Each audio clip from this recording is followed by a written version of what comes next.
Next heading डालेंगे percentage composition.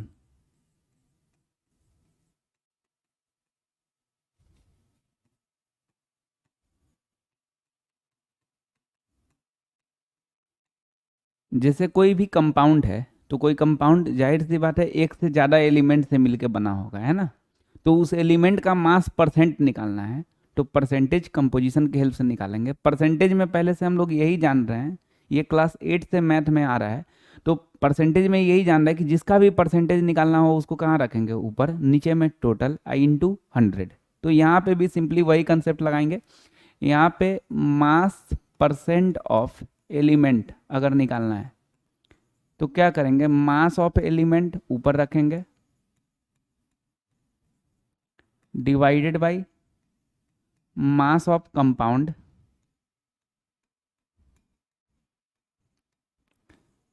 Element कहाँ, compound पे ही होगा ना, तो टोटल में मास ऑफ कंपाउंड इनटू क्या कर देंगे 100। तो mass percent of element equal to क्या हो जाएगा, mass of element by mass of compound into 100। ठीक है, हमको लगता है रटने का कोई ज़रूरी है नहीं, सिंपली सोच लेंगे तो क्लियर कट आ जाएगा, फ्रेम बन जाएगा, है ना, कि जिसका भी परसेंटेज निकालना है उसको ऊपर, नीचे में टोटल इंटू 100। जैसे एक एग्जांपल देखते हैं, NH3 एमोनिया ले ले रहे हैं, ठीक। तो NH3 में कौन कौन सा एलिमेंट है, तो एक नाइट्रोजन है और हाइड्रोजन है, ठीक है। तो दोनों का मास परसेंट निकालते हैं। तो सबसे पहले मास परसेंट ऑफ नाइट्रोजन निकालते हैं, ठीक। जिसका भी मास परसेंट निकालना है उसका मास कहाँ रख दें, ऊपर। तो नाइट्रोजन का एटॉमिक नंबर 7, दो गुना करो 14, तो इसका ऊपर रख दिए। नीचे में नाइट्रोजन का 14 प्लस हाइड्रोजन का एटॉमिक नंबर 1, एटॉमिक मास भी 1, तो 3 का 3 हो जाएगा, और इंटू 100। तो ये क्या हो गया, जिसका निकालना है उसका ऊपर रख दिए, नीचे में टोटल आई इंटू क्या कर दिए 100 कर दिए। तो ये कितना हो जाएगा 1400 अब आई 17, है ना। अब 17 से डिवाइड करेंगे तो 17 8,136 होगा ना। अब 4 बचेगा तो 40, 17 2 जार 34, फिर 6 तो 60, 17 3 जार 51, फिर 9 बचेगा तो 90, 17 5 जार 85, तो 82.35% मास परसेंट ऑफ नाइट्रोजन आ गया। अब हम लोग का टारगेट क्या रहेगा कि मास परसेंट ऑफ हाइड्रोजन निकल जाए, है ना। तो मास परसेंट ऑफ हाइड्रोजन निकालना है।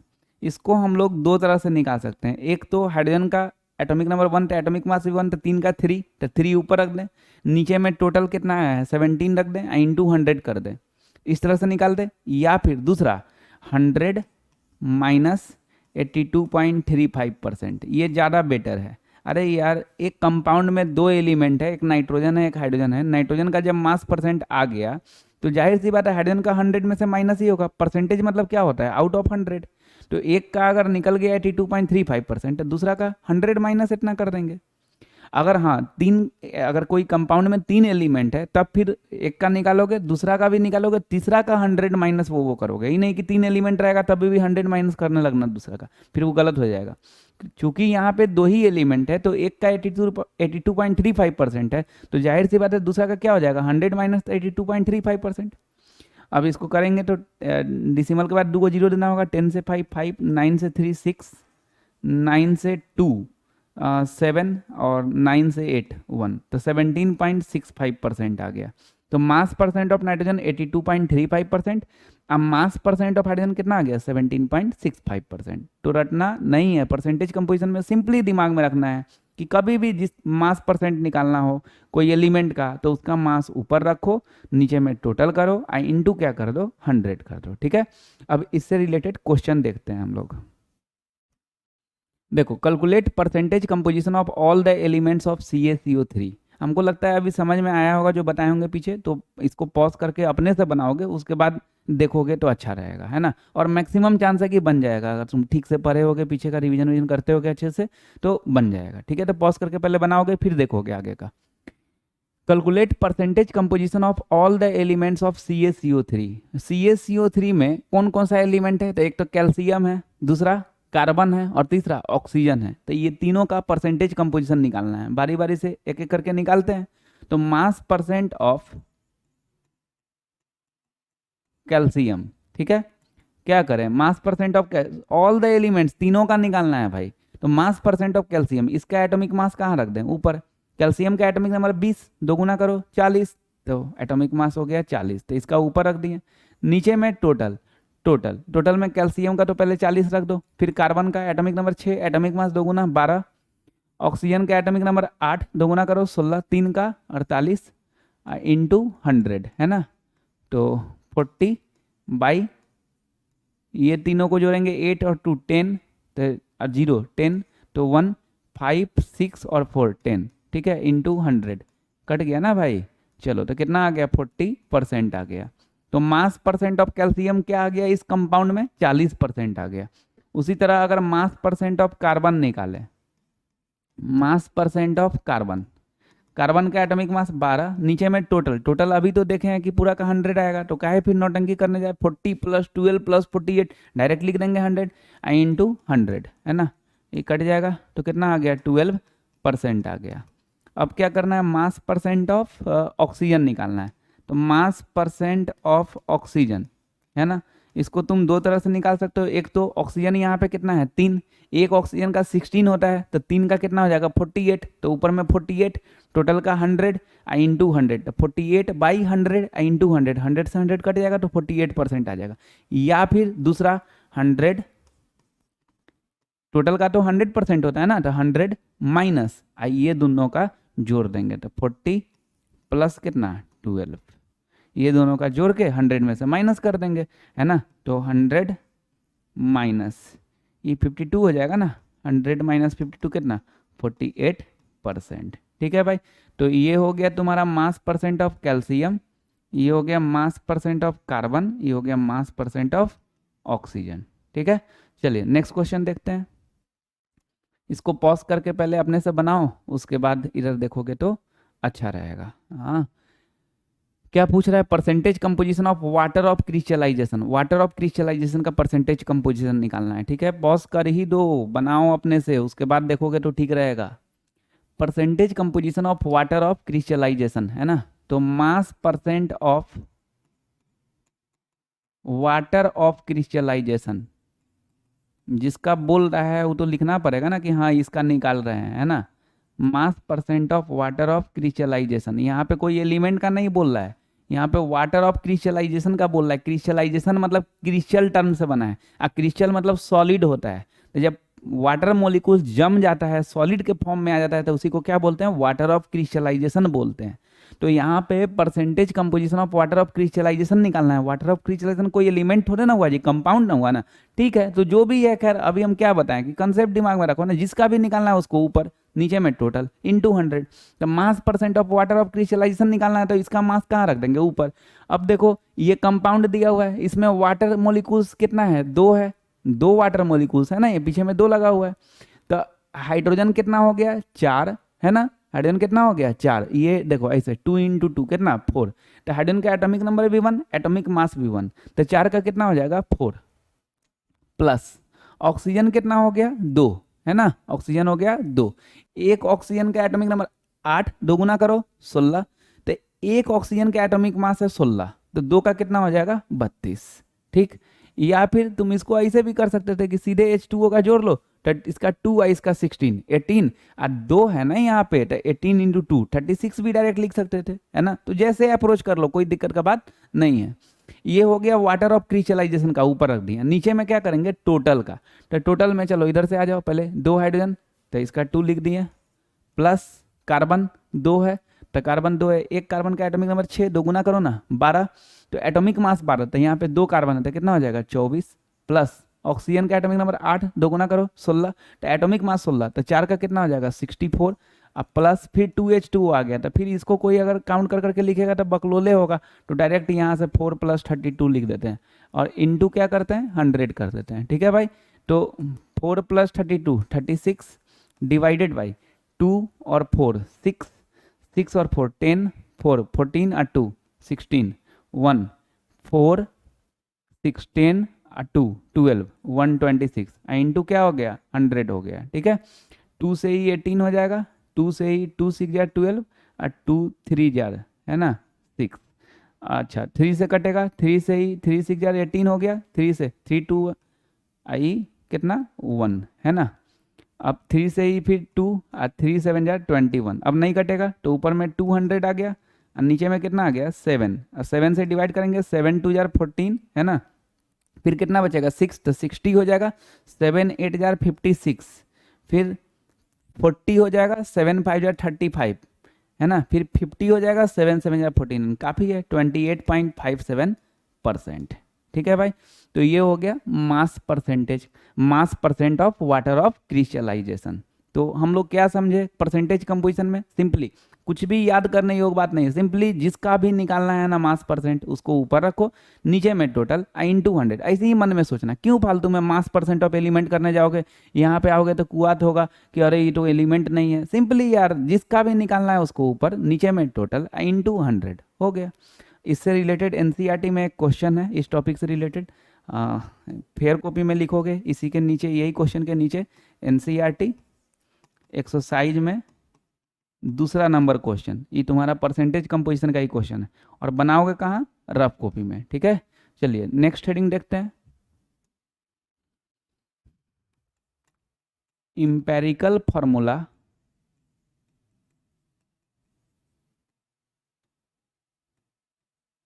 And molecular formula.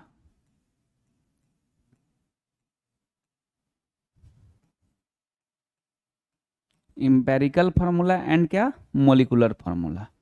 क्या होता है इंपेरिकल फार्मूला, क्या होता है मोलिकुलर फार्मूला, ये देखते हैं हम लोग। ठीक है भाई, देखो इंपेरिकल फार्मूला मतलब होता है सिंपलेस्ट रेशियो, सिंपलेस्ट रेशियो है ना, जैसे कोई कंपाउंड है तो कोई कंपाउंड का जो सिंपलेस्ट रेशियो होगा उसी को इंपेरिकल फार्मूला बोलेंगे।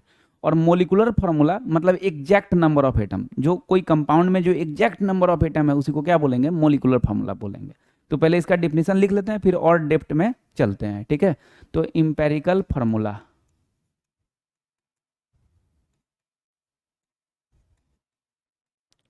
क्या होता है, तो it represent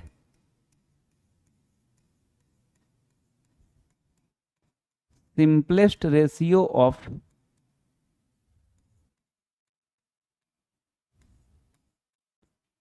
atoms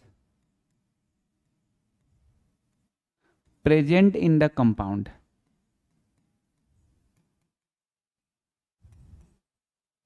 simplest ratio of atoms present in the compound, कोई भी कंपाउंड में जो सिंपलेस्ट रेशियो होता है उसी को हम लोग क्या बोलते हैं, इंपेरिकल फॉर्मूला बोलते हैं। ठीक है, इसका एग्जांपल देख लेते हैं, जैसे इंपेरिकल फार्मूला शॉर्ट में लिखे हैं, इंपेरिकल फार्मूला को ईएफ है ना, तो empirical formula of benzene, empirical formula of benzene क्या होगा, तो बेंजीन क्या जानते हो C6H6 ना, तो C6H6 इसका सिंपलेस्ट रेशियो ले लो, यही ना यार, इंपेरिकल फार्मूला मतलब क्या, सिंपलेस्ट रेशियो, तो सिंपलेस्ट रेशियो ले लो, मतलब दोनों में से 6 कॉमन आने को है ना, तो 6 कॉमन ले लो, 6 कॉमन ले लोगे तो क्या हो जाएगा, C बच जाएगा और H बच जाएगा, तो यही क्या हो जाएगा, इंपेरिकल फार्मूला हो जाएगा। तो किसी भी कंपाउंड में से ना अगर इंपेरिकल फार्मूला पूछ रहा है ना, तो बस जो कॉमन आ सकता है वो कॉमन ले लो, और जो बचे वही क्या हो गया, सिंपलेस्ट रेशियो हो गया, तो यही इंपेरिकल फार्मूला हो जाएगा CH। हाँ, ये तुमको पता होना चाहिए कि बेंजीन का फार्मूला C6H6 होता है, तो हमको लगता है सब जानते होंगे कि बेंजीन का फार्मूला C6H6 है। अब दोनों में 6 6 है, 6 कॉमन ले लो, क्या बचेगा CH, तो इंपेरिकल फार्मूला बेंजीन क्या हो गया, CH। ठीक है, नीचे में molecular formula,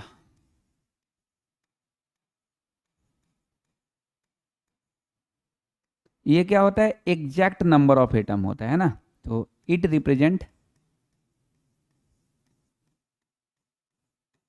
exact number of atoms present in the molecules of a compound।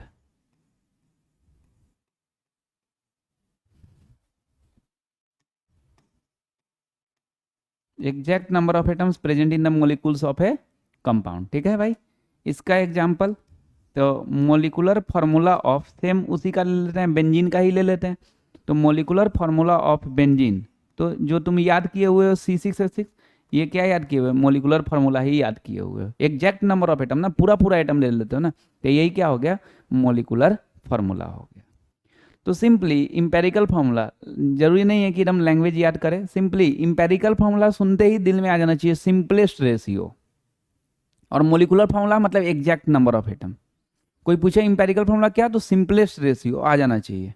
ठीक, पूरा याद कर लो तब भी कोई दिक्कत नहीं, सिंपली ये दिमाग में रख लो कि सिंपलेस्ट रेशियो। अब मोलिकुलर फार्मूला मतलब एग्जैक्ट नंबर ऑफ एटम, इतना जरूर आना चाहिए, बहुत इंपॉर्टेंट टॉपिक है, इतना जरूर आना चाहिए सुनते। ठीक है, अब जैसे बेंजीन, तो बेंजीन का फार्मूला C6H6, तो जाहिर सी बात है C6H6 मतलब पूरा एटम है ना जी, तो एग्जैक्ट नंबर ऑफ एटम है, तो ये मोलिकुलर फार्मूला हो गया। और इंपेरिकल फार्मूला सिंपलेस्ट रेशियो, तो उसमें से 6 कॉमन ले लिए, तो जो बचा CH वो क्या हो गया, इंपेरिकल फार्मूला हो गया। तो जो हम लोग याद रखते हैं ना कोई भी चीज का, जैसे कॉमन साल्ट NaCl, तो मोलिकुलर फार्मूला याद रखते हैं। हाइड्रोजन परऑक्साइड, ध्यान से सुनना और दिमाग में भी रखना, अभी आगे यूज आएगा। हाइड्रोजन परऑक्साइड H2O2, ये मोलिकुलर फार्मूला है। तो जो हम लोग याद रखते हैं ना वो मोलिकुलर फार्मूला होता है। Glucose C6H12O6, sugar C12H22O11। फिर से एक बार, हाइड्रोजन परऑक्साइड H2O2, हो सके तो बॉर्डर लाइन के ऊपर ये जो लिखे होंगे, इसी में बॉर्डर लाइन होगा कॉपी में, उसके ऊपर लिख भी लोगे। Hydrogen peroxide H2O2, glucose C6H12O6, sucrose C12H22O11। ये सब जो अभी बोल रहे हैं ये क्या बोल रहे हैं, मोलिकुलर फार्मूला बोल रहे हैं। तो इंपेरिकल फार्मूला निकालना है तो सीधे उसमें से क्या कर लो, जो भी कॉमन आ सके सिंपलेस्ट रेशियो उसको ले लो। जैसे हाइड्रोजन परऑक्साइड क्या बोले, H2O2 बोले, है ना, तो H2O2 ये तो मोलिकुलर फार्मूला हो गया। अब तुमसे इंपेरिकल फार्मूला पूछ रहा है, तो दोनों में 2 है ना, 2 कॉमन ले लो, तो 2 कॉमन ले लोगे तो क्या बचेगा, HO, लेकिन बोलोगे OH। अरे यार HO बोलने में अच्छा नहीं लगता है, OH। सर कैसे पता चलेगा क्या अच्छा लगेगा क्या नहीं, तो पढ़ते पढ़ते अच्छा लगेगा, अपने पता चल जाएगा कि क्या अच्छा है क्या नहीं। तो H2O2 में से 2 कॉमन ले लोगे तो क्या बचेगा, HO, लेकिन बोलोगे क्या, OH। तो H2O2 हाइड्रोजन परऑक्साइड का इंपेरिकल फार्मूला क्या हो जाएगा, OH। आई हो गया molecular formula. Glucose, glucose C6H12O6, ये क्या है, मोलिकुलर फार्मूला। और इंपेरिकल फार्मूला तुमसे पूछ रहा है तो 6 कॉमन ले लो, तो 6 कॉमन ले लोगे तो क्या बचेगा, CH2, अरे 6 से ना कॉमन लिए हो जी, O, तो CH2O, ये क्या हो गया, इंपेरिकल फार्मूला हो गया। ठीक है, तो सिंपली जो हम लोग याद रखते हैं वो क्या रखते हैं, मोलिकुलर फार्मूला, और उसमें से कुछ कॉमन ले लेते हैं तो वो क्या जाता है, इंपेरिकल फार्मूला। अच्छा, ऐसा जरूरी है क्या कि एकदम नहीं हर चीज का कॉमन आ ही जाए, कुछ नहीं। अरे यार यहाँ पे तो 2 कॉमन आ सकता है तो ले लिए, यहाँ पे 6 कॉमन आ सकता है तो ले लिए, यहाँ पे भी 6 कॉमन आ सकता था तो ले लिए। जरूरी नहीं है कि सब में कॉमन आ ही जाए, अगर कॉमन नहीं आए तो वही मोलिकुलर फार्मूला, वही इंपेरिकल फार्मूला। अगर कॉमन आ सकता है तो कॉमन लो, कॉमन लेके सिंपलेस्ट रेशियो बनाओ, बोल दो इंपेरिकल फार्मूला। अगर कॉमन नहीं आ सकता है मत लो यार, ठीक, नहीं लो, उसी को मोलिकुलर फार्मूला भी बोलो, उसी को इंपेरिकल फार्मूला। जैसे सुक्रोज, शुगर, तो शुगर का फार्मूला क्या होता है, C12H22O11। इसमें से क्या कॉमन ले सकते हो तुम, कुछ नहीं, कहाँ कुछ कॉमन आएगा, अगर 2 ले लीजिए, अरे यार ये दोनों में थोड़ा, तीनों में ना लेना है जी, नहीं कुछ कॉमन आएगा। तो जब कुछ कॉमन नहीं आएगा तो यही मोलिकुलर फार्मूला हो गया, यही इंपेरिकल फार्मूला हो गया। तो ऐसा जरूरी नहीं है कि जो भी कंपाउंड रहेगा वो सब में से कॉमन आता ही है, कॉमन लेके छोटका बोल दो तो इंपेरिकल फार्मूला, और पूरे बोल दो तो मोलिकुलर फार्मूला।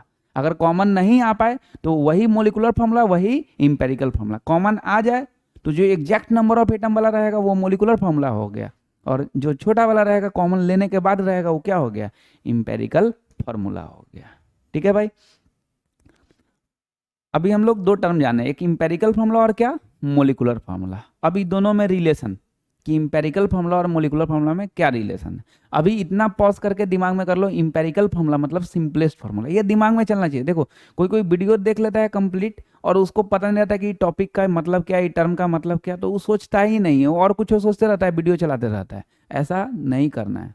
और खाली वीडियो का बात नहीं, बहुत लोग क्लास में भी, ऑफलाइन क्लास में भी बैठा रहता है, वो पता नहीं क्या सोचते रहेगा, टर्म इधर से बोल रहे हैं वो और कुछ सोचते रहेगा।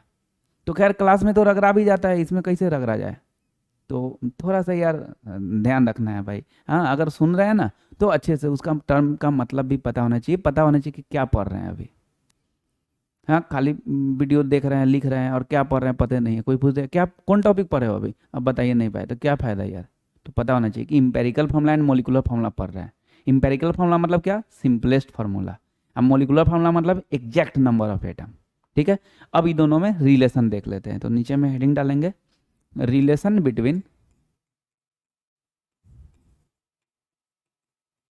Empirical formula and molecular formula, ये शॉर्ट में लिखे हैं, है ना। तो इंपेरिकल फॉर्मूला और मोलिकुलर फॉर्मूला में क्या रिलेशन होता है, तो molecular formula is equal to N into empirical formula होता है। ठीक है, बोलेंगे relation between empirical formula and molecular formula बताओ, तो क्या बोलोगे, molecular formula is equal to N into empirical formula. अब बात है कि एन कैसे निकलेगा, तो एन निकलेगा molecular mass of substance, molecular mass of substance by empirical formula मास, इसी से एन निकल जाएगा। ठीक है, तो फिर से एक बार relation between empirical formula and molecular formula पूछेंगे तो क्या बोलोगे, molecular formula is equal to N into empirical formula, और एन कैसे निकलेगा तो क्या बोलेंगे, molecular mass of substance by empirical formula mass, याद रख लेंगे। अब देखते हैं इसी से एक एग्जांपल, जैसे इंपेरिकल फॉर्मूला क्वेश्चन में दे दिया CH और मोलिकुलर मास ऑफ सब्सटेंस दे दिया 78 और मोलिकुलर फार्मूला निकालना है, मोलिकुलर फार्मूला निकालना है। इंपेरिकल फार्मूला दे दिया CH, molecular mass of substance 78 दे दिया, और क्या निकालना है, मोलिकुलर फार्मूला निकालना है। हम लोग क्या जानते हैं, molecular formula is equal to N into empirical formula, तो इंपेरिकल फार्मूला तो है भाई, तो पहला टारगेट क्या रहेगा, एन निकाल जाने का, तो एन निकालेंगे। तो एन कैसे निकलेगा, मोलिकुलर मास ऑफ सब्सटेंस 78 अब बाई इंपेरिकल फार्मूला मास, तो इंपेरिकल फार्मूला यही ना है, तो इसी का मास है, इसी का मास। तो कार्बन का एटॉमिक नंबर 6, एटॉमिक मास 2 गुना करो 12, प्लस हाइड्रोजन का atomic number V1, atomic mass V1। ठीक है, तो कितना हो जाएगा 78 बाई 13, 6 बार में ना, तो n कितना आ गया, 6 आ गया। अब हम लोग क्या करेंगे, मोलिकुलर फार्मूला का लगा देंगे relation n into empirical formula, n कितना है 6, अब इंपेरिकल फार्मूला क्या है CH, ठीक, तो क्या हो जाएगा C6H6, यही हो गया मोलिकुलर फार्मूला। तो कभी भी भाई इंपेरिकल फार्मूला दिया हुआ है, मोलिकुलर फार्मूला निकालना है, तो सिंपली दिमाग में तुम रखो molecular formula is equal to n into empirical formula, molecular formula is equal to n into empirical formula. और n कैसे निकालेंगे, तो molecular mass of substance by empirical formula mass. Question में मोलिकुलर मास दिया होना चाहिए, अगर क्वेश्चन में मोलिकुलर मास नहीं दिया हुआ है और तब बोल रहा है मोलिकुलर फार्मूला निकालने के लिए, तो ये अच्छा बात नहीं है, ऐसा कोई क्वेश्चन ही नहीं पूछेगा। अगर वैसा पूछा तो गलत समझो। ठीक है, एनसीईआरटी में एक क्वेश्चन है जो जिसमें बोल रहा है मोलिकुलर फार्मूला निकालने के लिए और मोलिकुलर मास ऑफ सब्सटेंस नहीं दिया हुआ है, तो वो गलत है, इनकम्प्लीट है। मोलिकुलर मास दिया होना चाहिए, मोलिकुलर मास दिया हुआ है तभी हम लोग मोलिकुलर मास के हेल्प से n निकालेंगे, और उसके बाद molecular formula equal to n into empirical formula निकालेंगे, लगाएंगे और फिर इससे निकलेगा मोलिकुलर फार्मूला। अब देखते हैं कि अगर कोई एलिमेंट का परसेंटेज कंपोजिशन दिया हुआ है, ठीक, मास परसेंट दिया हुआ है, कोई कंपाउंड है, कोई कंपाउंड में एलिमेंट सब है, उस एलिमेंट का मास परसेंटेज दिया और इंपेरिकल फार्मूला निकालना है। फिर से एक बार, कोई कंपाउंड है, उस कंपाउंड में एलिमेंट सबका मास परसेंटेज दिया है और क्या पूछ रहा है, इंपेरिकल फार्मूला पूछ रहा है कंपाउंड का, तो कैसे निकाले, जो हेडिंग डालेंगे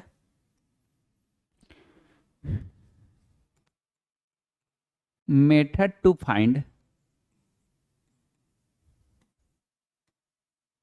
empirical formula if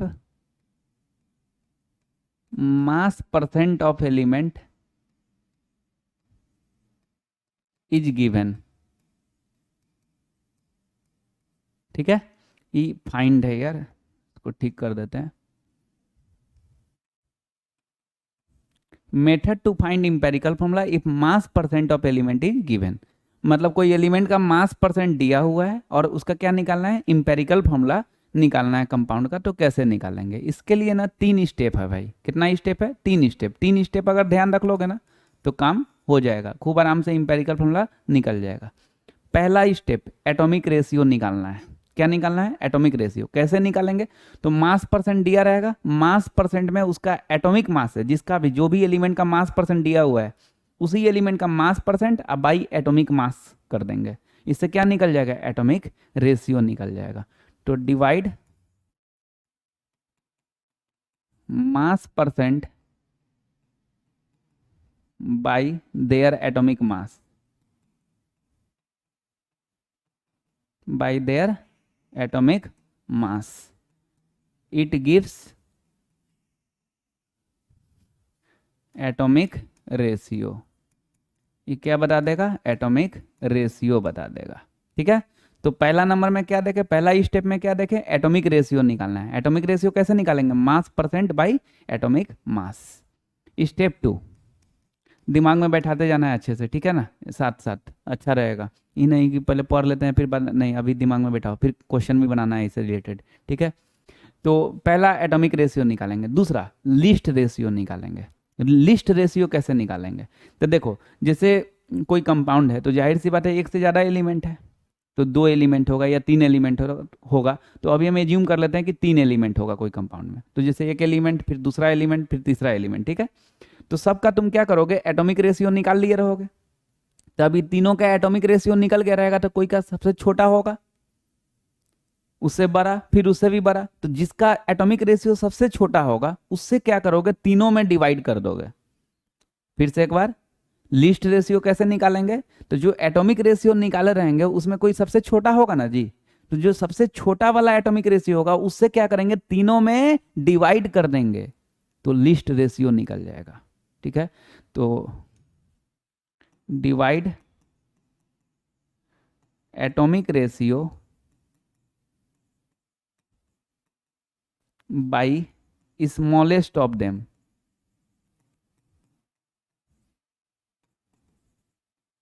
जो एटॉमिक रेशियो आया, और ऐसा नहीं कि कोई एक एलिमेंट का, तीनों एलिमेंट का एटॉमिक रेशियो आया, तो उसमें जो सबसे छोटा होगा उससे क्या करेंगे? तीनों में डिवाइड कर देंगे। तो divide atomic ratio by smallest of them, it gives क्या जी? List ratio. ये क्या दे देगा? लिस्ट रेशियो दे देगा। अभी स्टेप 3 लिस्ट रेशियो आ गया। अगर लिस्ट रेशियो इंटीजर में है तब तो उतना ही पे आंसर आ जाएगा, इंपेरिकल फॉर्मूला निकल जाएगा।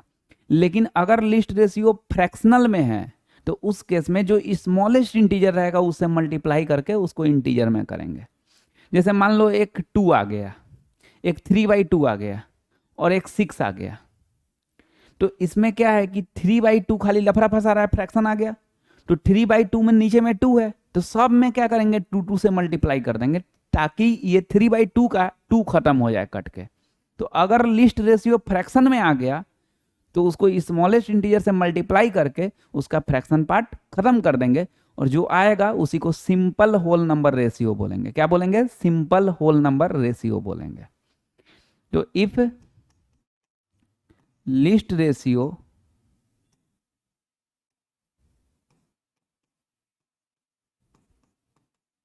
is in fraction, then multiply all the list ratio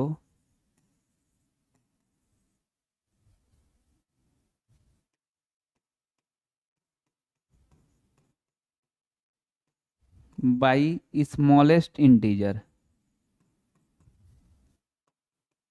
ठीक है, ये क्या दे देगा? Simple whole number. It gives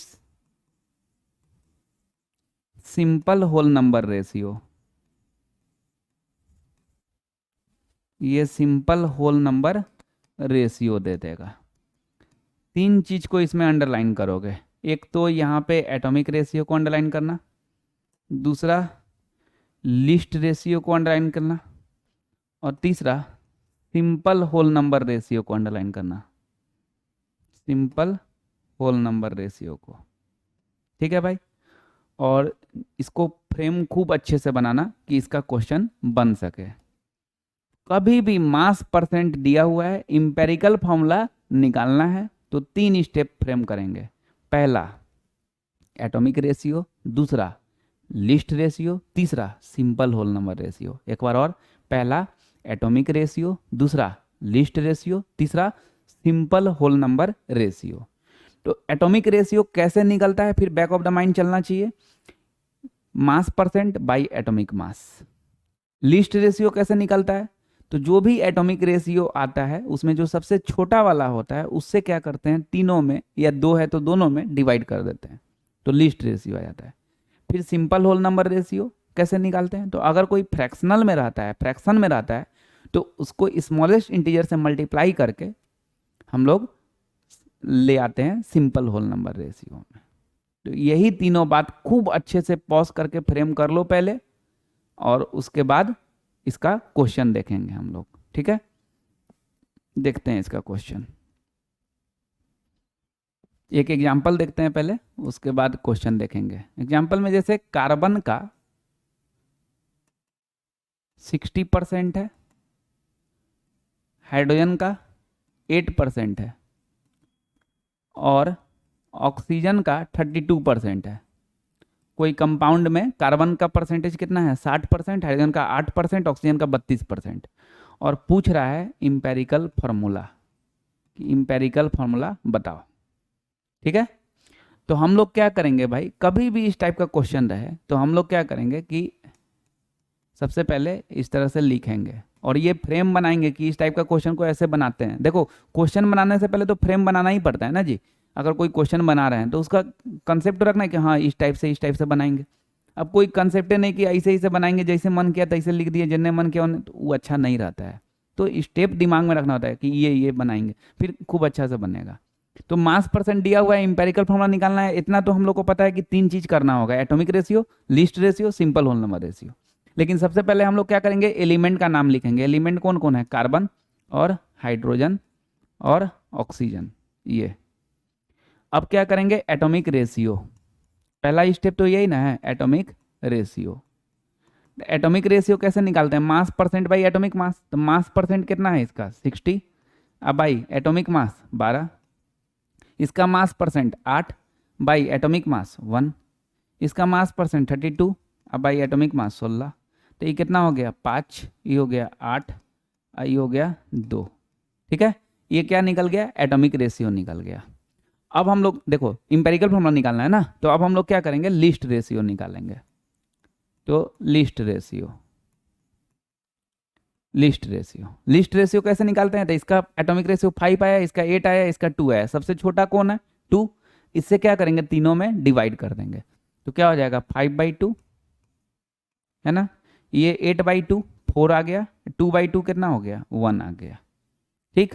अब सिंपल होल नंबर रेशियो, अगर यहाँ पे लिस्ट रेशियो ना, अगर सब जैसे ये इंटीजर है, ये इंटीजर है, अगर ये भी इंटीजर में आ जाता तो बस इतने पे आंसर बोल देते, लेकिन ये फ्रैक्शन में आ गया ना, तो इसीलिए सिंपल होल नंबर रेशियो निकालना पड़ेगा इसका फ्रैक्शन खत्म करने के लिए।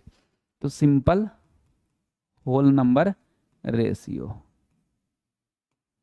सिंपल होल नंबर रेशियो कैसे इसका फ्रैक्शन खत्म किया जाए, तो 5/2 है, नीचे में 2 है, तो पूरे में 2 से मल्टीप्लाई करेंगे तो 5/2 इंटू 2, तो 2 से 2 कट जाएगा। तो भाई एक में थोड़ा ना कर सकते हैं, पूरे में करना होगा ना। तो ये 5/2 इंटू 2 कितना आ गया 5, यहाँ पे 4 इंटू 2 8, अब 1 इंटू 2 2 हो गया। अब इसका इंपेरिकल फॉर्मूला लिख देंगे। इंपेरिकल फॉर्मूला क्या हो जाएगा, सी कितना हो गया 5, तो सी 5, एच हो गया 8, तो एच 8, और ओ हो गया 2, तो ओ 2, यही हो गया इंपेरिकल फार्मूला। कभी भी तुमको इंपेरिकल फार्मूला निकालना हो एकदम सेम यही स्टेप है ना। सबसे पहले एलिमेंट का नाम लिख दो, जो जो एलिमेंट दिया हुआ है कंपाउंड में एलिमेंट का नाम लिख दो, फिर एटॉमिक रेशियो, लिस्ट रेशियो। अगर लिस्ट रेशियो इंटीजर में तो इतने पे आंसर लिख देते हैं, अगर ये इंटीजर में नहीं आएगा फ्रैक्शन में आ जाएगा तो सिंपल होल नंबर रेशियो निकालो, फिर ये लिख दो। यहाँ पे तुम लोग को दिख रहा होगा जो एटॉमिक रेशियो का वैल्यू वही सिंपल होल नंबर रेशियो। तो कोई सोच रहा होगा इतना नौटंकी का है कि डायरेक्ट यहीं से लिख देते, नहीं, हर बार ऐसा नहीं होता है, उसीलिए स्टेप बाय स्टेप पूरा बनाया ही करो। चलो इससे रिलेटेड क्वेश्चन देखते हैं अब। जैसे विच of the following is empirical formula of hydrogen peroxide, बहुत ईजी, तुम लोग पॉज करके अपने से बना दो जल्दी से, ठीक है, उसके बाद देखना अच्छा रहेगा। विच of the following is empirical formula of hydrogen peroxide, क्या बताए थे कि हाइड्रोजन पेरोक्साइड का फार्मूला क्या तुमको याद रखते हो, H2O2, ये तुम याद रखते हो, है ना। तो ये जो तुम याद रखते हो ये क्या होता है, मोलिकुलर फार्मूला होता है। क्या होता है, मोलिकुलर फार्मूला होता है। और तुमको यहाँ पूछ कर ही रहा है इंपेरिकल फार्मूला। इंपेरिकल फार्मूला के लिए क्या सीखा है कि सिंपलेस्ट रेशियो। तो यहाँ पे से 2 कॉमन ले लोगे, तो 2 कॉमन ले लोगे तो क्या बचेगा, HO, जिसको बोलोगे क्या, OH। OH कौन ऑप्शन में है, C ऑप्शन में। तो हो गया, विच of the following is empirical formula of hydrogen peroxide, क्या हो गया, सी आंसर हो गया। ये नहीं कि H2O2 देख रहे हैं यही मार देंगे, अरे यार वो इंपेरिकल फॉर्मूला थोड़ा ना है, वो तो मोलिकुलर फॉर्मूला है ना। इंपेरिकल फॉर्मूला किसको बोलते हैं, सिंपलेस्ट रेशियो को। तो क्या हो गया, OH। ठीक है, तो इसका आंसर क्या हो गया, C. Next, which of the following is not an empirical formula of glucose. देखो ये सब ऑब्जेक्टिव क्वेश्चन है, तो ऑब्जेक्टिव क्वेश्चन में तो सीधे आंसर लिखना होता है ना जी, तो इसलिए ऐसे करके लिखे हैं। ये नहीं सोचना सर इसको बनाने का यही प्रक्रिया रहेगा क्या, अरे यार ये तुमको थोड़ा ना कहीं भेजना रहेगा, ऑब्जेक्टिव क्वेश्चन पूछेगा तो। सब्जेक्टिव में ना पूरा स्टेप बाय स्टेप लिखते हैं, ऑब्जेक्टिव क्वेश्चन में तो सीधे आंसर लिखना होता है ना। तो ये तो समझाने के लिए था, मेन इसका आंसर क्या है, सी है। ठीक है, देखो next question, which of the following is not an empirical formula of glucose. Glucose का इंपेरिकल फॉर्मूला कौन नहीं है, ये पूछ रहा है, ये समझना जरूरी है। कोई कोई देखो क्वेश्चन भी अच्छे से नहीं पढ़ता है ना, यहाँ पे नॉट बोल रहा है और वो विच of the following is empirical formula of glucose, बस धर के मारता है, ठीक है, खूब ऐठा रहता है, हाँ एकदम सही बना है। लेकिन यार ये जरूरी है कि ठीक से पढ़ने का क्वेश्चन क्या बोला है, not an empirical formula of glucose. Pause करके बनाओ, उसके बाद देखना, है ना। ग्लूकोज, ग्लूकोज का फार्मूला क्या, C6H12O6। ये क्या है, मोलिकुलर फार्मूला है ना, ये मोलिकुलर फार्मूला है। और तुमसे इंपेरिकल फार्मूला बोला कि कौन नहीं है, तो पहले तो ये पता होना चाहिए ना कि इंपेरिकल फार्मूला क्या होगा ग्लूकोज का, तब ना उसके बाद मिलाएंगे। तो इसमें से क्या कॉमन ले ले, 6 कॉमन ले ले, तो 6 कॉमन लेंगे तो क्या हो जाएगा, C बचेगा एगो, H का एगो बचेगा 2 गो, और यहाँ से O एगो। तो यही क्या हो गया, वो इंपेरिकल फार्मूला हो गया। तो इसमें से पूछ रहा है, यहाँ पे पूछ रहा है कि ग्लूकोज का कौन इंपेरिकल फार्मूला नहीं है, मतलब CH2O कौन नहीं है, तो CH2O ही ना है। ठीक है, ये भी नहीं है, ये भी नहीं है, यार तीनों नहीं है, मतलब ऑल ऑफ दिज हो गया। तो आंसर क्या हो गया, ऑल ऑफ दिज। कोई कोई स्टार्टिंग से हमारे चलता है ना, तो ऐसा नहीं करना है, फिर बाद में सर गलती हो गया तो कंप्यूटर तुमको कैसे स्कैन करेगा, गलती तुम टिक कर दोगे, ये बाद में जा ये तो डी होना चाहिए, कोई नहीं है इंपेरिकल फॉर्मूला। तो इसीलिए पहले एक बार देख लेना चाहिए, चारों ऑप्शन देख लेना चाहिए, उसके बाद ही टिक करना चाहिए, है ना, या गोला करना चाहिए। ठीक है, चलिए नेक्स्ट क्वेश्चन देखते हैं। Find empirical formula of compound having following percentage composition. Sodium का दिया हुआ है 43.4%, कार्बन का 11.3%, ऑक्सीजन का 45.3%। ठीक है, एग्जाम्पल के तौर पे अभी एक क्वेश्चन कराए हैं कि क्या क्या लिखने का तरीका है। सबसे पहले एलिमेंट का नाम, फिर एटॉमिक रेशियो, फिर लिस्ट रेशियो, और फिर सिचुएशन के हिसाब से सिंपल होल नंबर रेशियो, और उसका आंसर। तो इतना पे पॉज करके एक बार अपने से ट्राई करो, हाँ, और बन जाए तो अच्छा, नहीं बने तो फिर देखना, बन जाए तब भी कोशिश करना एक बार देख लेने का इसका, क्योंकि सीखने को मिलेगा। तो क्या करें, इंपेरिकल फॉर्मूला निकालना है ना, तो क्या करें, पहले एलिमेंट, एलिमेंट क्या क्या है, सोडियम है, कार्बन है, ऑक्सीजन है, ये। अब atomic ratio, atomic ratio, atomic ratio में सोडियम का कितना है 43.4 बाई एटॉमिक मास 23, इसका है 11.3 बाई 12, इसका है 45.3 बाई एटॉमिक मास 16। ठीक है, ये एटॉमिक रेशियो हो गया। अब बात है कि भाई देखो, काट कुट के इसको फ्रैक्शन में नहीं लाया जा सकता है। पिछला वाला जो क्वेश्चन हम एग्जाम्पल वाला बताए थे, खूब आराम से कट रहा था, तो काट के अच्छे से फ्रैक्शन में लाए थे। यहाँ पे कैसे काटोगे तुम, फ्रैक्शन में कैसे लाओगे। तो इस टाइप का जब क्वेश्चन रहे कि आराम से फ्रैक्शन में ना आए, तो उसको हम लोग को, अब कितना बड़ा फ्रैक्शन में आएगा, पॉइंट हटेगा यहाँ पे 230, 434/230। ऐसा नहीं कि नहीं बन सकता है, उसे बन सकता है, लेकिन बड़ा बड़ा वैल्यू आएगा। तो ऐसा टाइप का क्वेश्चन है ना, तो आराम से डिसिमल में ही कर लिया करो। ठीक है ना, डिसिमल में ही कर लिया करो, फ्रैक्शन में तो आ ही सकता है, लेकिन यार थोड़ा बड़ा बड़ा आएगा, तो डिसिमल में कर लिया करो सबसे अच्छा। जब इजिली फ्रैक्शन में आ जाए तो फ्रैक्शन में कर लिया करो, काट कूट के छोटा कर लिया करो, अदरवाइज डिसिमल में कर लिया करो। तो 23 से 2 बार में 46 हो जाएगा ना, क्रॉस मार जाएगा ना, तो एक बार में, है ना, तो 23 हो गया। फिर कितना बचा, 43 - 23, 20 बचा। डिसिमल देंगे तो 208 हो जाएगा, है ना, 208। 23 10 जा 230। अब कोई कोई पीछे एकदम हर चीज करने चल जाता है, अरे कुछ सोचा भी करो यार अपने से, है ना। 23 10 जा 230, 9 बार में 230 में से 23 घटेगा, तो 230 में से 23 घटेगा तो कितना 207, और यहाँ पे है 204, तो 9 बार में नहीं लगेगा, 8 बार में लगेगा, तो 1.8। ठीक, चलिए इसको 12 से नहीं लगेगा तो डिसिमल देंगे, 113 हो गया, तो 12 9 जार 108 है ना। तो डिसिमल के बाद एक डिजिट दी है ना, तो यहाँ पे भी एक डिजिट, नहीं कि इसमें एक डिजिट दे देंगे, इसमें 2 डिजिट दे देंगे, गलत बात हो जाएगा ना। चलो इसमें 16 2 जार 32, क्योंकि 3 बार में 48 हो जाएगा, क्रॉस मार जाएगा ना, तो 16 2 जार 32, कितना बचा 8 और 5 13, डिसिमल दे देंगे तो 133 ना, 16 8000 3 8000 128 है ना। चलो तो इतना हो गया, एटॉमिक रेशियो निकल गया। अब क्या करेंगे, लिस्ट रेशियो। लिस्ट रेशियो कैसे निकाला जाए, तो सबसे छोटा कौन है 0.9, तो इसे तीनों में डिवाइड कर देंगे, तो 1.8 डिवाइडेड बाई 0.9, यहाँ पे भी 0.9 डिवाइडेड बाई 0.9, डायरेक्ट 1 भी लिख सकते थे, 2.8 डिवाइडेड बाई 0.9, ये कितना हो जाएगा, पॉइंट से पॉइंट 2 बार में कट जाएगा, ये 1 आ जाएगा और ये 3 आ जाएगा। अब लोग सर नहीं 3 पॉइंट कुछ आएगा ना, अरे यार तुम अप्रोक्स ले रहे हो ना, यहाँ पे 1.8 रहेगा, क्या आगे भी तो बढ़ेगा, 0.9 आगे भी बढ़ेगा, तो तुम अप्रोक्स ले रहे हो ना, तो यहाँ पे भी अप्रोक्स लो। तो लिस्ट रेशियो क्या देखेगी, सब इंटीजर में आ गया, तो सिंपल होल नंबर रेशियो का जरूरी नहीं है। कोई कोई पता है बनाने से पहले ही पूरा ढांचा उचा बना के बैठा रहता है, element atomic ratio least ratio simple और बाद बनाता है, नहीं ऐसा मत किया करो। ठीक है, जगह लेके चलो इतना कि उसके लिए भी अगर जरूरी पड़े तो उसके लिए भी लिखने के लिए रहे, उसको नीचे लिखेंगे तो भद्दा लगेगा, है ना, लेकिन यार स्टेप बाय स्टेप लिखते जाओ, बनाते जाओ। चलो तो यहाँ पे इतना ही से काम हो गया, सिंपल होल नंबर रेशियो नहीं निकालना होगा। तो इंपेरिकल फॉर्मूला क्या हो गया इस कंपाउंड का, Na कितना हो गया 2, कार्बन 1 और ऑक्सीजन 3, तो Na2CO3, इंपेरिकल फॉर्मूला क्या हो जाएगा Na2CO3। ठीक है, तो ये इसमें एक नया चीज़ सीखने को मिला कि अगर खूब आराम से कट जाए तो आसानी से काट के फ्रैक्शन में रखो, छोटा रहे तो आसानी से फ्रैक्शन में रखो, अगर बड़ा हो तो यार डिसिमल में कर लिया करो, आराम से ऐसे सॉल्व कर लिया करो। ठीक है, नेक्स्ट क्वेश्चन देखो, पॉज करके पहले अपने से बना लो, बहुत ईजी है, बहुत ईजी है, पॉज करके एकदम सेम स्टेप बाय स्टेप करोगे ना बन जाएगा, उसके बाद देखोगे आगे, ठीक ना, अच्छा रहेगा।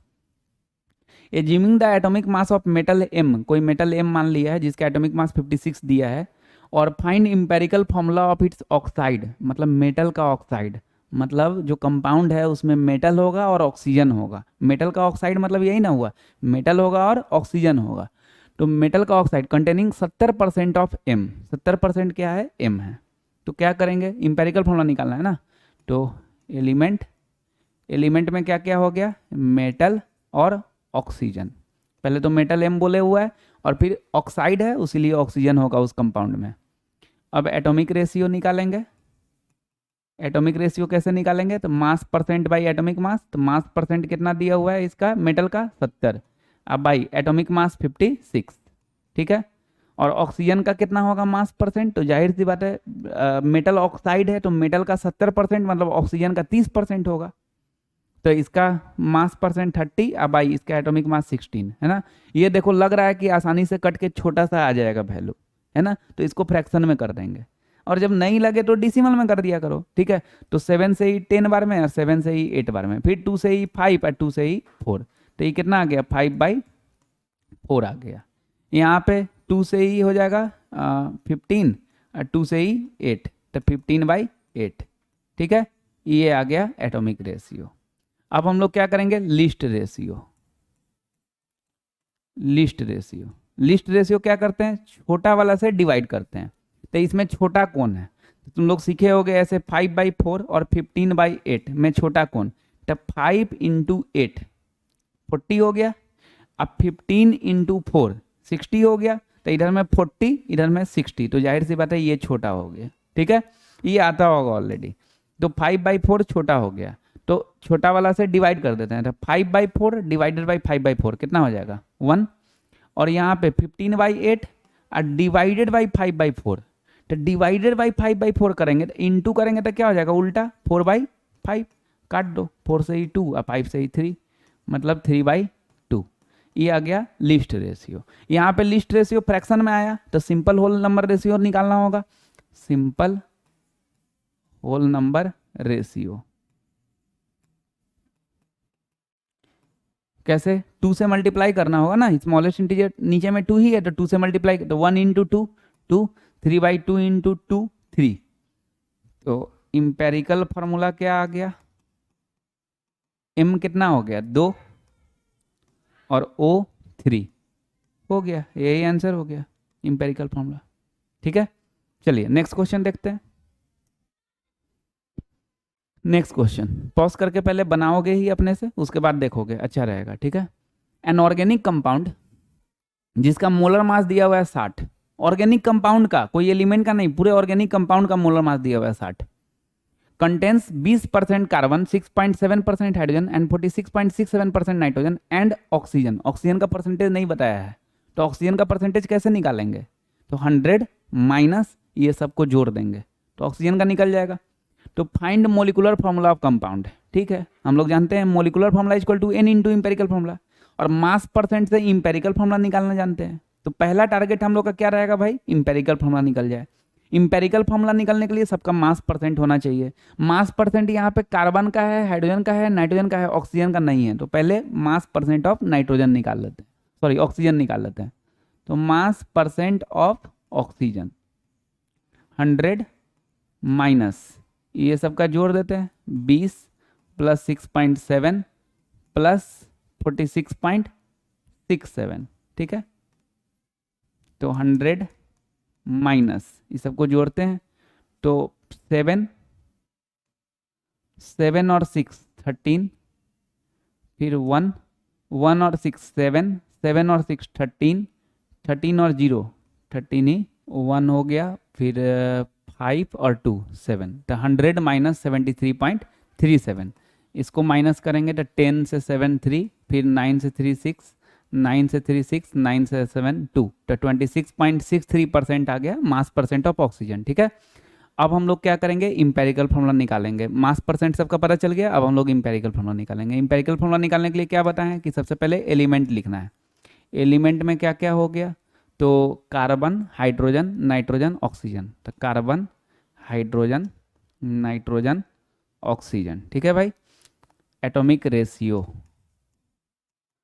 एटॉमिक रेशियो कैसे निकालते हैं, मास percent by atomic mass. Mass percent कितना है कार्बन का 20, अब बाई इसका एटॉमिक मास 12। ठीक है, हाइड्रोजन का 6.7 अब बाई 1, नाइट्रोजन का 46.67 अब बाई 14, ऑक्सीजन का 26.63 अब बाई 16। ठीक है, ये देख के तुमको लग रहा होगा कि इसको फ्रैक्शन में करना अच्छा नहीं रहेगा, ये तो खूब आराम से फ्रैक्शन में हो जाएगा, लेकिन ये सब टेंशन देगा, है ना, उससे भी ज़्यादा ये, तो ये सब थोड़ा दिक्कत करेगा, तो उसीलिए डिसिमल में कर लेना बेटर है। तो क्या करो, 12 से एक बार में, है ना, फिर कितना बचा 8 80, 12 6 जार 72, है ना।